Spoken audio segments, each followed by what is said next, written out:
është një nevojë në fakt, pasi Shqipëria konsiderohet si një nga vendet me kosto më të lartë jetese krahasimisht me rajonin, ndërkohë që nivelin e pagës minimale dhe mesatare ka ndër më të ulta, që do të thotë që në diferencën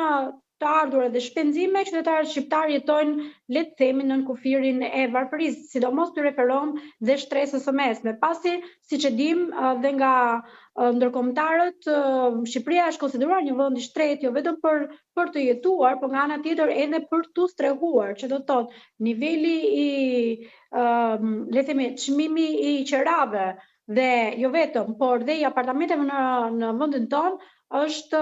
tepër i lartë krahasimisht dhe me Milanon, që do të thotë që kemi një lloj rritje artificiale të kostos së jetesës, por nga ana tjetër niveli pagave është totalisht i pamjaftueshëm për të krijuar një jetë normale. Ndaj dhe mendoj që rritja e pagës minimale ishte e nevojshme, nga ana tjetër këto kosto të shtesë të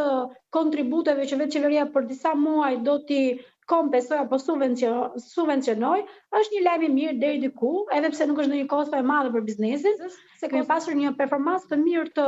buxhetit dhe kemi pasur një suficit buxheti. Suficit buxheti do thotë më shumë të ardhura se sa shpenzime. Dhe siç e pam në fakt, që në këtë suficit buxhetor, vetë qeveria ka zgjedhur që një pjesë të mirë të këtij suficiti t'ja rishpërndaj, pra kësaj shtese, t'ja rishpërndaj pikërisht grupeve vulnerabël, pra pensionistëve dhe personat cilët kanë